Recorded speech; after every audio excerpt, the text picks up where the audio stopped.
안녕하세요. 제 나이 이제 70대가 됐네요. 세월이 참 빠르게 흘러갔네요. 저는 평생을 교사로 일하며 살아왔어요. 남편과 함께 검소하게 살면서 노후를 위해 꾸준히 저축을 했죠. 20년 전쯤 우리는 큰 결심을 하고 대출을 받아 작은 상가 건물을 매입했어요. 그때는 정말 모험이었지만 지금 생각해보면 참 잘한 선택이었어요. 우리 부부는 평생 교육자로 살아왔어요. 남편은 중학교 교장으로 퇴직했고 저는 초등학교 교사로 은퇴했죠. 아이들을 가르치는 일이 힘들 때도 있었지만 그들의 밝은 눈빛과 순수한 마음을 보면 모든 피로가 싹 사라졌답니다. 그렇게 35년을 한 직장에서 근무하다 보니 퇴직금도 꽤 모였고 우리의 검소한 생활 덕분에 저축도 할 수 있었어요. 남편이 10년 전에 세상을 떠나고 자식들도 다 출가하고 나니 집이 너무 조용해졌어요. 처음에는 그 적막감을 견디기 힘들었죠. 텔레비전을 켜놓고 잠들 때도 많았어요. 하지만 시간이 지나면서 조금씩 혼자만의 생활에 적응해 갔답니다. 건물 임대료만으로도 생활하는 데는 부족함이 없었지만 뭔가 새로운 도전을 해보고 싶더라고요. 그래서 8년 전에 큰 결심을 하고 건물 1층에 작은 꽃집을 열었어요. 꽃을 가꾸는 일은 제 오랜 취미였거든요. 학교에서 일할 때도 항상 교무실에 꽃을 갖다 놓곤 했죠. 이제 그 취미를 일로 삼아보자고 생각했어요. 꽃집을 시작하기 전에 꽃꽂이 학원도 다니고 화훼 농장에서 실습도 했어요. 처음에는 꽃 다루는 게 서툴러서 손이 많이 갔지만 시간이 지나면서 점점 익숙해졌죠. 꽃집이라면 제 나이에도 무리 없이 할 수 있을 것 같았고 아름다운 꽃들에 둘러싸여 일할 수 있다는 생각에 설레기도 했어요. 다행히 꽃집은 생각보다 잘 되었어요. 동네 주민들이 자주 찾아주시고 특히 젊은 부부들이 기념일에 꽃을 사러 많이 오더라고요. 제가 정성스럽게 만든 꽃다발을 들고 행복해하는 손님들을 보면 저도 덩달아 행복해졌죠. 덕분에 건물 임대료 외에도 제 힘으로 돈을 벌 수 있다는 자신감이 생겼어요. 그런데 세상 일이 참 뜻대로 되지 않더라고요. 제 큰딸의 남편, 그러니까 제 사위 때문에 최근 몇 년 동안 정말 힘들었어요. 이 이야기를 들려드리면서 제 마음이 아직도 아픈 걸 보면 그 상처가 얼마나 깊었는지 새삼 느끼게 돼요. 처음에는 모든 게 좋았어요. 큰딸이 대기업에 다니는 엔지니어와 결혼했을 때 저는 정말 기뻤죠. 결혼식 날 하얀 웨딩드레스를 입은 딸을 보며 눈물이 났어요. 제 딸이 좋은 남자를 만나 행복해질 거라는 생각에 가슴이 벅찼거든요. 안정된 직장에 성실해 보이는 사위를 보며 딸의 앞날이 창창할 거라 생각했어요. 결혼 초기에는 정말 행복해 보였어요. 주말마다 우리 집에 와서 같이 식사도 하고 명절이면 온 가족이 모여 즐거운 시간을 보냈죠. 사위는 어른 공경도 잘하고 말도 조리 있게 잘해서 주변 사람들의 칭찬이 자자했어요. 저는 그때 우리 딸이 정말 복받았구나라고 생각했죠. 하지만 그건 오래가지 않았어요. 결혼한 지 5년쯤 되었을 때 문제가 시작됐어요. 사위가 갑자기 회사를 그만두고 사업을 시작하겠다고 나섰을 때부터였어요. 안정적인 직장을 버리고 IT 스타트업을 차린다고 하더라고요. 처음 그 얘기를 들었을 때 저는 깜짝 놀랐어요. 얘야, 지금 하는 일이 마음에 안 드니? 대기업이면 충분히 잘 살 수 있잖아 라고 물었죠. 하지만 사위는 더 큰 꿈을 위해 도전하고 싶다고 했어요. 그의 열정을 보며 저도 조금은 흔들렸어요. 젊었을 때 도전해보는 것도 나쁘지 않겠지라고 생각했거든요. 그 일은 큰딸 부부의 결혼 5주년 즈음에 일어났어요. 사위가 아내를 위해 깜짝 이벤트를 준비하겠다며 제 꽃집을 찾아왔죠. 평소에는 꽃을 사러 오지 않던 사위였기에 저는 꽤 놀랐답니다. 어머님, 아내를 위해 특별한 꽃다발을 만들어 주세요. 비용은 상관없어요. 사위의 말에 저는 기분 좋게 꽃다발을 준비하기 시작했어요. 그때 사위가 꽃집 안을 둘러보며 말을 걸더군요. 어머님, 이 가게가 어머님 소유인가요? 위치도 좋고 인테리어도 멋지네요. 저는 별 생각 없이 대답했죠. 응. 이 건물은 나랑 남편이 옛날에 돈 모아서 산 거야. 1층은 내가 쓰고 위층은 새를 주고 있지. 그 말을 듣자 사위의 눈빛이 변하는 걸 느꼈어요. 갑자기 건물에 대해 자세히 물어보더라고요. 언제 샀는지, 얼마에 샀는지, 지금 시세는 얼마인지. 처음에는 그저 관심 있어 하는구나 싶었죠. 아, 그렇구나. 어머님, 정말 대단하세요. 이런 좋은 위치에 건물을 갖고 계시다니. 사위는 감탄하는 듯 했지만 지금 생각해보면 그때부터 뭔가 꿍꿍이가 있었던 것 같아요. 꽃다발을 건네주며 가격을 말했더니 사위가 갑자기 당황한 듯 지갑을 뒤적이더라고요. 어머님, 죄송한데 현금이 좀 부족해서 나중에 드려도 될까요? 그 말에 저는 선뜻 우리 딸 선물이라는데 돈은 다음에 줘도 돼 라고 대답했죠. 하지만 그 다음에가 오지 않았다는 걸 나중에야 알게 됐어요. 그 후로 사위는 종종 꽃집에 들러 이런저런 얘기를 나누곤 했어요. 처음에는 그저 사이가 좋아진 것 같아 기뻤죠. 하지만 대화의 주제가 점점 돈과 재산 쪽으로 흘러가는 걸 느꼈어요. 어머님, 요즘 부동산이 많이 올랐더라고요. 이 근처도 아파트 들어선다는 소문이 있던데 혹시 들으셨어요? 이런 식의 대화가 계속되면서 사위의 관심이 단순히 호기심을 넘어선다는 걸 깨달았죠. 그리고 얼마 지나지 않아 사위는 본격적으로 투자 이야기를 꺼내기 시작했답니다. 지금 생각해보면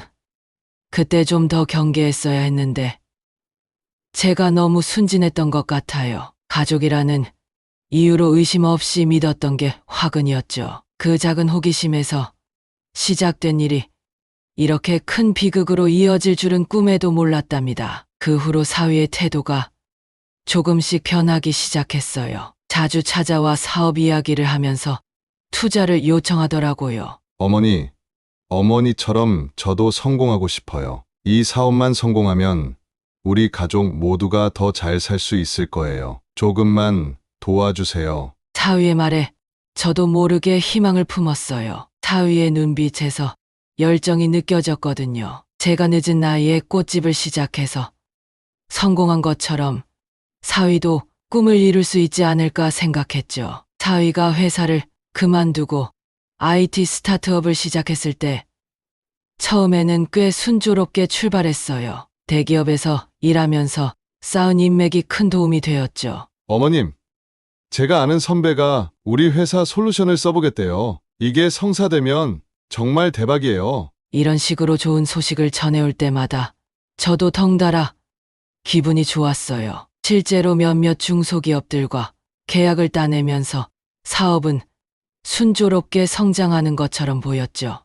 6개월쯤 지났을 때 사위는 더 큰 사무실로 이전했다며 자랑스럽게 말하더라고요. 직원도 몇 명 더 뽑았다고 했죠. 그때만 해도 저는 사위가 정말 잘하고 있다고 믿었어요. 어머님, 곧 큰 투자를 받을 것 같아요. 그러면 정말 대기업과 어깨를 나란히 할 수 있을 거예요. 하지만 1년쯤 지나자 상황이 조금씩 변하기 시작했어요. 처음에는 미묘한 변화였죠. 사위의 표정도 점점 어두워졌고 큰딸에게 듣기로는 집에서 화도 많이 낸다고 들었어요. 요즘 경기가 안 좋아서 그래요. 곧 나아질 거예요. 이렇게 말하며 넘어갔지만 점점 더 자주 돈 얘기를 꺼내더라고요. 처음에는 운영자금이 조금 부족하다며 소액을 빌려갔는데 시간이 지날수록 금액이 커지고 빈도도 잦아졌어요. 1년 반쯤 지났을 때 사위 회사의 주요 고객사 하나가 계약을 해지했다는 소식을 들었어요. 그때부터 상황이 급격히 나빠지기 시작했죠. 어머님, 잠시 어려운 시기일 뿐이에요. 곧 더 좋은 고객을 만날 거예요. 하지만 곧이 오지 않았어요. 오히려 직원들 급여를 제대로 주지 못하기 시작했고 사무실 임대료도 못 내는 지경에 이르렀다고 해요. 2년이 지날 무렵 사위는 완전히 다른 사람이 되어 있었어요. 늘 피곤해 보였고 짜증을 내는 일이 잦아졌죠. 큰딸과의 관계도 나빠졌고요. 사업이란 게 원래 이런 거예요. 조금만 더 기다려보면 좋아질 거예요. 하지만 그의 말과는 달리 상황은 점점 더 악화되어 갔어요. 결국 회사 문을 닫기 직전까지 가게 되었죠. 그 과정에서 사위는 점점 더 큰 돈을 요구하기 시작했고 그게 우리 가족의 비극으로 이어지게 된 거예요. 하지만 얼마 지나지 않아 사위가 돈 때문에 저를 찾아오기 시작했어요. 처음에는 작은 금액이었어요. 어머니, 잠깐 500만 원만 빌려주세요. 다음 달에 꼭 갚을게요. 라고 하더라고요. 사업 상황이 좋지 않아 그럴 수도 있겠다 싶어서 선뜻 빌려줬어요. 그런데 그게 끝이 아니었어요. 점점 더 자주 더 큰 금액을 요구하기 시작했죠. 어느 날은 이런 말을 하더라고요. 어머니, 사업 자금이 좀 필요해요. 은행에서 대출을 받으려고 하는데 담보가 필요해서요. 어머니, 댁을 담보로 넣어주실 수 있나요? 그 말을 들었을 때 솔직히 망설여졌어요. 이 집은 제 남편과 평생 모아온 재산인데 그걸 담보로 잡는다는 게 불안했거든요. 하지만 사위의 간곡한 부탁에 결국 동의하고 말았어요. 알았어. 얘야, 하지만 조심해야 해. 이 집은 우리 가족의 추억이 담긴 곳이니까 그렇게 한번 허락하고 나니 사위의 요구는 끝이 없었어요. 처음에는 500만 원, 그 다음에는 1000만 원. 금액은 점점 커져갔고 빈도도 잦아졌어요. 매번 이번이 마지막이라고 했지만 그 말은 지켜지지 않았죠. 이런 상황이 반복되면서 저는 점점 불안해졌어요. 사위에 대한 신뢰도 조금씩 무너져 갔죠. 큰딸에게 이게 무슨 상황이냐? 빌려간 돈은 갚을 수 있는 거냐? 물어봐도 돌아오는 대답은 언제나 똑같았죠. 큰딸은 남편 편이었어요. 엄마, 남편이 열심히 하고 있어요. 조금만 더 기다려주세요. 곧 좋은 결과가 있을 거예요. 이런 말을 들을 때마다 제 마음은 더 아팠어요. 딸이 저보다 남편 편을 드는 것 같아 서운했거든요. 때로는 제가 너무 의심이 많은 건 아닌가 하는 생각도 들었어요. 하지만 그때마다 제 직감이 뭔가 잘못되고 있다고 경고하는 것 같았죠. 가족 모임에서도 불편한 일이 많아졌어요. 사위는 저를 비난하기 시작했죠. 장모님은 저를 믿지 않으세요. 제가 얼마나 열심히 일하는데 항상 의심의 눈초리로 보시니 너무 서운해요. 이런 말을 들을 때마다 가슴이 아팠어요. 제가 정말 그렇게 나쁜 사람인가 하는 생각이 들더라고요. 다른 가족들 앞에서 이런 말을 들으니 정말 참기 힘들었어요. 때로는 화가 나서 대꾸하고 싶었지만 가족 모임을 망치고 싶지 않아 꾹 참았죠. 이런 상황이 계속되면서 가족 간의 분위기도 점점 나빠졌어요. 예전에는 화목했던 가족 모임이 이제는 거의 없어졌고 모이더라도 무거운 분위기가 감돌았죠. 작은 딸 가족은 이런 상황을 보며 안타까워했지만 어떻게 해야 할지 모르는 눈치였어요. 시간이 지날수록 사위가 빌려간 돈은 눈덩이처럼 불어났어요. 처음에는 몇백만 원으로 시작했지만 어느새 수천만 원을 넘어 억 단위까지 갔죠. 돈을 빌려갈 때마다 곧 갚겠다고 약속했지만 한 번도 지켜지지 않았어요. 도대체 그 많은 돈을 어디에 쓰는 걸까? 이런 의문이 들 때마다 사위에게 물어보고 싶었지만 차마 입이 떨어지지 않았어요. 사위와 큰딸이 저를 대하는 태도를 보면 제대로 된 답변은 듣지 못할 것 같았거든요. 게다가 물어볼 때마다 둘이서 얼굴을 찌푸리며 불편해하는 모습을 보는 게 싫었죠. 그러던 어느 날 큰딸이 저를 찾아왔어요. 평소와 달리 안색이 좋지 않아 보였죠. 엄마, 잠깐 이야기 좀 할 수 있을까요? 딸의 목소리에서 떨림이 느껴졌어요. 무언가 큰 일이 있었다는 걸 직감적으로 알 수 있었죠. 하지만 제 마음의 준비가 되어 있었던 건 아니에요. 얘야, 무슨 일이니? 얼굴이 안 좋아 보이는구나. 딸은 한동안 말을 못 꺼냈어요. 눈물을 참으려는 듯 입술을 깨물더니 겨우 입을 열었죠. 엄마, 사실 남편 회사에 큰 문제가 생겼어요. 그 순간 제 가슴이 철렁 내려앉았어요. 어쩐지 그동안 딸이 뭔가를 숨기고 있다는 느낌이 들었는데 제 직감이 맞았던 거예요. 무슨 일인데? 자세히 말해봐. 남편이 회사 자금을 개인적으로 써버렸대요. 주식에 투자했다가 다 잃어버렸대요. 게다가 빚도 많이 졌고. 딸의 말을 듣는 순간 그동안의 의문들이 풀리는 것 같았어요. 사위가 빌려간 돈, 그리고 회사 자금까지 모두 주식 투자로 날려버린 거였어요. 얘야, 엄마가 그렇게 말했잖아. 네 남편을 조심하라고. 이렇게 말하고 싶었지만 참았어요. 지금은 딸을 탓할 때가 아니라고 생각했거든요. 대신 딸을 꼭 안아주었어요. 엄마, 어떻게 해야 하죠? 저는 이제 남편을 믿을 수가 없어요. 이혼까지 생각하니 너무 무서워요. 딸의 말에 저는 아무 말도 할 수 없었어요. 그저 딸의 등을 토닥여줄 뿐이었죠. 이 상황을 어떻게 해결해야 할지, 앞으로 우리 가족은 어떻게 되는 건지, 모든 게 불안하고 두려웠어요. 그날 밤, 잠을 이루지 못했어요. 어떻게 하면 이 상황을 헤쳐나갈 수 있을지, 딸의 앞날은 어떻게 될지, 온갖 생각들이 머릿속을 맴돌았죠. 그러다 문득 이런 생각이 들었어요. 내가 좀 더 강하게 말렸어야 했나? 처음부터 의심을 믿고 행동했어야 했나? 하지만 이미 엎질러진 물이었죠. 딸의 고백 이후 우리 가족은 혼란 속에 빠졌어요. 사위는 여전히 모든 걸 해결할 수 있다고 큰 소리 쳤지만 이제는 아무도 그의 말을 믿지 않았죠.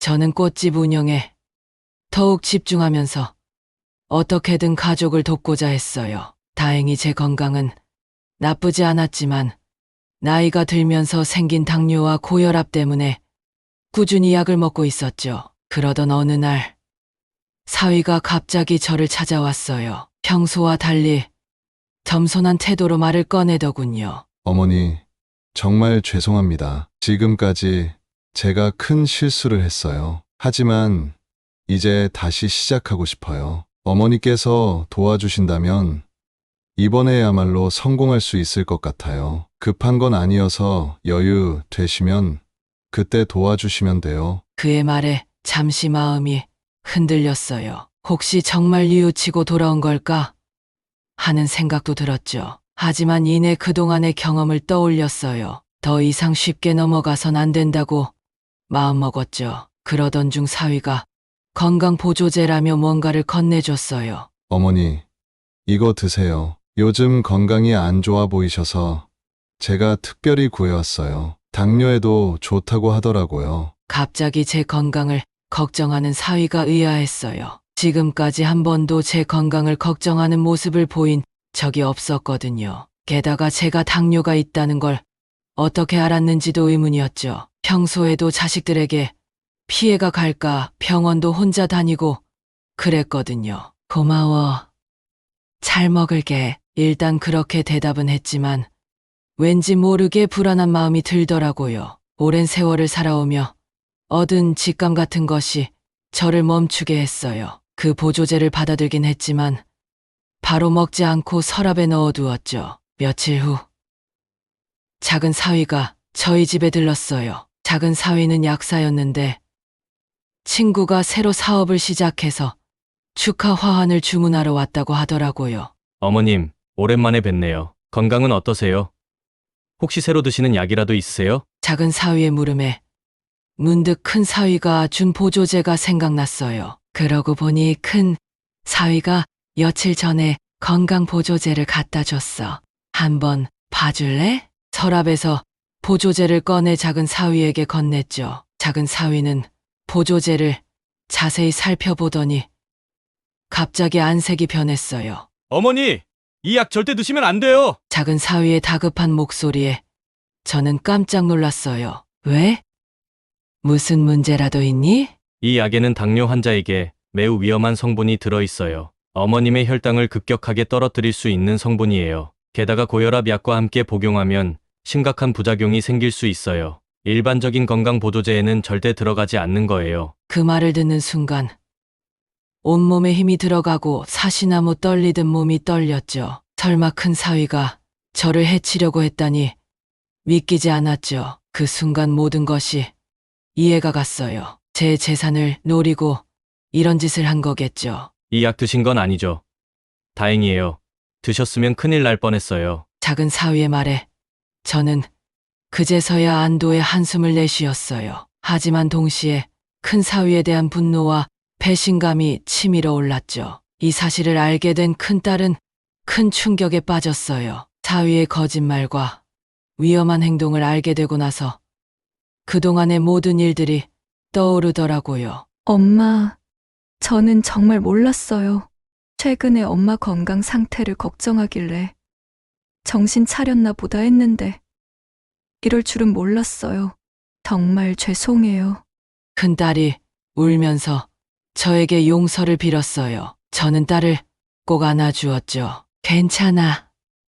얘야, 넌 잘못이 없어. 이제 다 지나갔어. 그렇게 위로의 말을 건넸지만 사실 저도 마음이 너무 아팠어요. 작은 사위의 경고를 들은 후 저는 밤새 잠을 이루지 못했어요. 큰 사위가 저를 해치려 했다는 사실이 믿기지 않았죠. 하지만 이대로 넘어갈 수는 없었어요. 진실을 밝혀야 했고 우리 가족을 지켜야 했죠. 다음 날 아침 저는 큰 결심을 했어요. 위험할 수 있지만 이것만이 유일한 방법이라고 생각했죠. 먼저 작은 사위에게 전화를 걸었어요. 얘야, 내가 좀 위험한 일을 하려고 한다.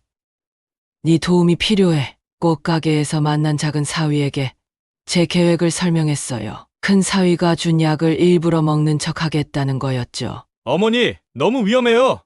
그 약은 한 알만 먹어도 저혈당으로 쓰러질 수 있다고요.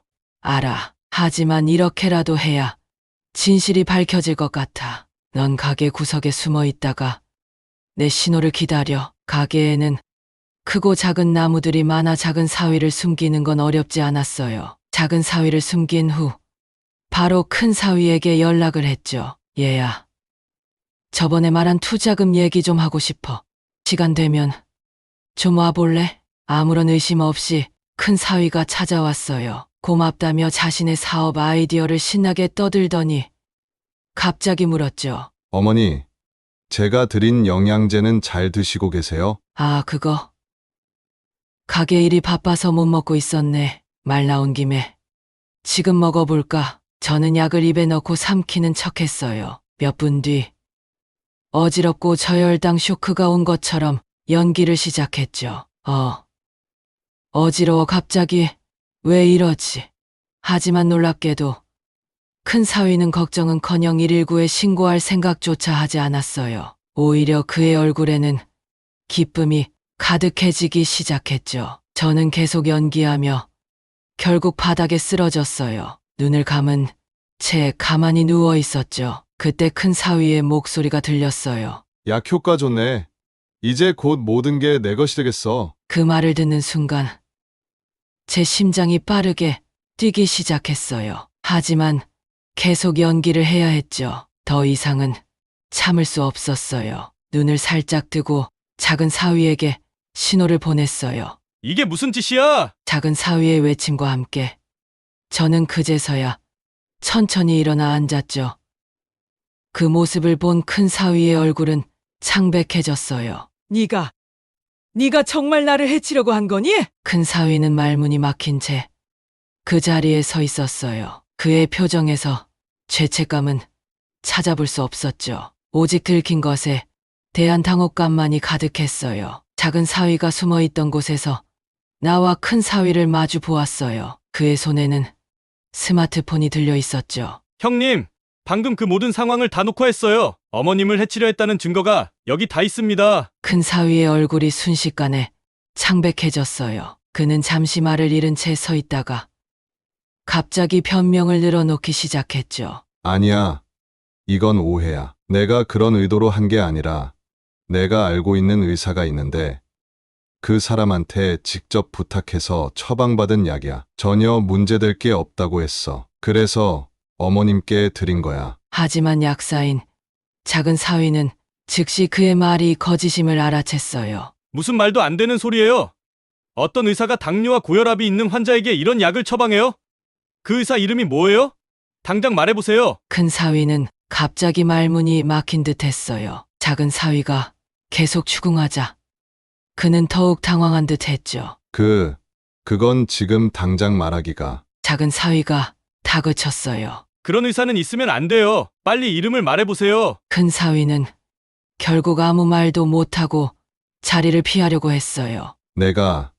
내가 잘 해결할게. 이만 가봐야겠어. 어머님 정말 죄송합니다. 그렇게 말하며 큰 사위는 부랴부랴 자리를 피했어요. 큰 사위가 나가자마자 저는 다리에 힘이 풀려 주저앉고 말았어요. 그동안 참았던 긴장과 두려움이 한꺼번에 몰려왔죠. 작은 사위가 저를 부축해 의자에 앉혔어요. 어머님, 괜찮으세요? 너무 무리하셨어요. 약은 뱉으셨어요? 조금이라도 삼키시면 위험해요. 저는 겨우 고개를 끄덕였어요. 괜찮아. 이제 다 끝났어. 작은 사위는 물을 가져다 주며 말했어요. 처형에게 알려야 할 것 같아요. 저도 동의했죠. 아무리 가슴 아픈 진실이라도 큰딸은 알 권리가 있었으니까요. 그래. 네 말이 맞아. 큰딸에게 전화해 줄래? 작은 사위가 전화를 걸어 상황을 간단히 설명하고 큰딸을 불렀어요. 얼마 지나지 않아 큰딸이 꽃가게로 달려왔죠. 그녀의 얼굴은 창백했어요. 엄마, 무슨 일이에요? 무슨 일이 있었던 거예요? 힘들어하는 저를 대신해 작은 사위가 천천히 모든 이야기를 큰딸에게 말해줬어요. 큰 사위가 저를 해치려 했던 일, 그리고 방금 전에 있었던 대치 상황까지.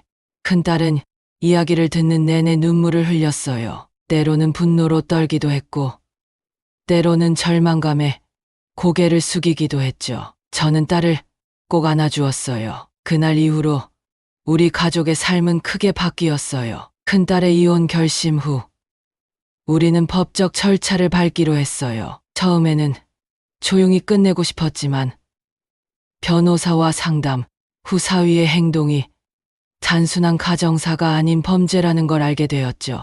법정에서의 첫날, 저는 굉장히 긴장했어요. 법정 안으로 들어서자 사위가 앉아있는 모습이 보였어요. 그는 여전히 죄송하다는 듯한 표정을 지었지만 저는 더 이상 그의 연기에 넘어가지 않았죠. 검사가 첫 발언을 시작했어요. 존경하는 재판장님, 이 사건은 단순한 사고 사건이 아닙니다. 피고인은 고의적으로 장모님의 생명을 위협했으며 이는 명백한 살인 미수 사건입니다. 그 말에 법정 안이 술렁였어요. 사위의 변호사가 즉시 반박했죠. 이에 있습니다.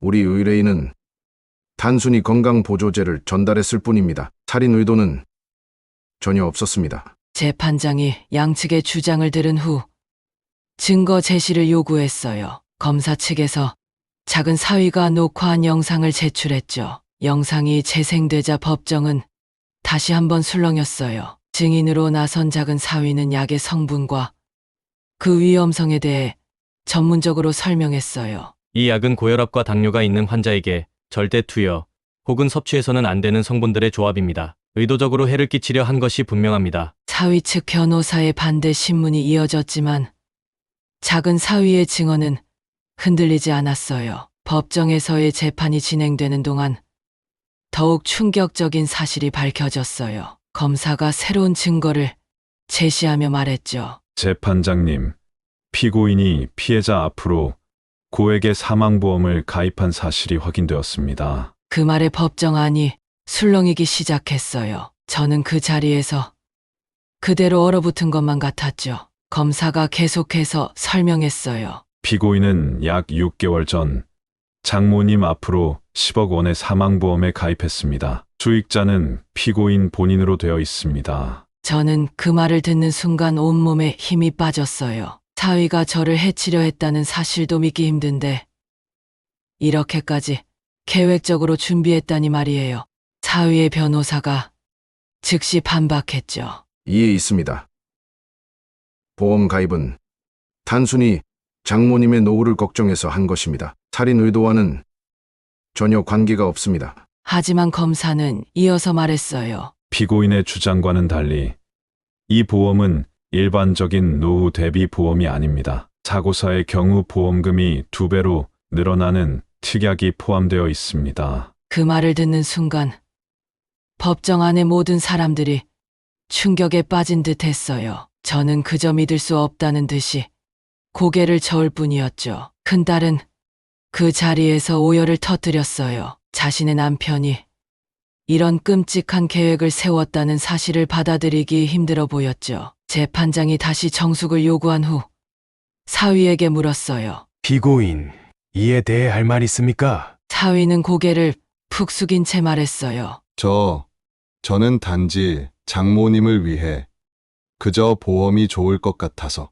하지만 그의 말은 더 이상 아무도 설득시키지 못했어요. 이 새로운 증거로 인해 사위의 의도가 더욱 명확해진 것 같았죠. 이 사실이 밝혀지면서 재판의 흐름이 완전히 바뀌었어요. 단순한 가정 불화나 우발적 사건이 아닌 치밀하게 계획된 범죄라는 것이 명백해진 거죠. 며칠간의 재판 끝에 최종 변론이 시작되었어요. 검사는 사위의 범행 동기와 증거들을 조목조목 정리하며 엄중한 처벌을 요구했고 사위의 변호사는 계속해서 오해와 실수였다고 주장했죠. 마지막으로 재판장이 저에게 물었어요. 피해자께서는 어떤 판결을 원하십니까? 저는 잠시 숨을 고르고 대답했어요. 저는 더 이상의 피해가 없기를 바랍니다. 제 사위가 자신의 잘못을 깨닫고 진정으로 반성하는 시간을 가졌으면 좋겠습니다. 결국 재판부는 사위에게 살인미수 혐의로 실형을 선고했어요. 집행유예는 없었죠. 판결이 나고 사위가 호송되어 나갈 때 그의 눈과 마주쳤어요. 그의 눈에는 후회와 절망이 가득했죠. 저는 그저 슬픈 마음으로 그를 바라볼 수밖에 없었어요. 법정 싸움이 끝나고 우리 가족은 천천히 일상을 회복해 나갔어요. 큰딸은 이혼 후 아이들과 함께 제 집 근처로 이사를 왔죠. 처음에는 힘들어했지만 시간이 지나면서 점점 예전의 밝은 모습을 되찾아갔어요. 꽃가게는 여전히 잘 운영되고 있어요. 오히려 이 일을 겪고 나서 단골 손님들이 더 자주 찾아와 주시더라고요. 동네 사람들의 따뜻한 마음에 늘 감사하죠. 작은 딸과 사위도 자주 들러 집안일을 도와주고 아이들과 놀아줘요. 특히 작은 사위는 이번 일을 겪으면서 더욱 가족의 소중함을 느꼈다고 하더라고요. 어머니, 저희 가족이 어머님 덕분에 이렇게 행복할 수 있다는 걸 늘 감사하게 생각해요. 손주들은 날이 갈수록 쑥쑥 자라고 있어요. 할머니 곁에서 자라는 아이들을 보면 가슴이 뭉클해져요. 그들의 웃음소리가 집안에 가득할 때면 모든 걱정과 근심이 사라지는 것 같아요. 물론 가끔은 지난 일들이 떠올라 마음이 아플 때도 있어요. 하지만 그럴 때마다 우리 가족은 서로를 더 꼭 껴안아 주죠. 함께 있다는 것만으로도 큰 위로가 된답니다. 이제 저는 70대 중반이 되었어요. 하지만 제 마음은 그 어느 때보다도 젊고 활기차답니다. 매일 아침 꽃가게 문을 열 때면 새로운 하루가 기대돼요. 어떤 손님이 오실지, 어떤 꽃을 만날지, 그리고 오늘은 또 어떤 행복한 일이 생길지. 인생은 참 예측할 수 없는 것 같아요. 때로는 우리가 원치 않는 일들도 일어나죠. 하지만 그런 일들을 겪으면서 우리는 더 강해지고 서로를 더 이해하게 되는 것 같아요. 앞으로도 힘든 일이 있을지 모르겠어요. 하지만 이제 저는 두렵지 않아요. 우리 가족이 함께라면 어떤 어려움도 이겨낼 수 있다는 걸 알게 되었으니까요. 이제 저는 매일 감사한 마음으로 살아요. 제 곁에 있는 사랑하는 사람들, 아름다운 꽃들, 그리고 새로운 하루하루에 감사하며 살아가고 있답니다. 이것이 제가 70년을 살아오며 깨달은 가장 큰 지혜예요. 여러분도 힘든 일이 있더라도 희망을 잃지 마세요. 그 어둠 뒤에는 반드시 밝은 빛이 기다리고 있을 거예요. 그리고 그 빛은 여러분이 생각했던 것보다 더 따뜻하고 아름다울 거랍니다. 여러분의 인생에도 아름다운 꽃들이 가득하기를 바랍니다. 그리고 그 꽃들의 향기로운 냄새를 마음껏 즐기셨으면 좋겠어요. 여러분 모두가 행복하고 건강하시기를 진심으로 기원합니다.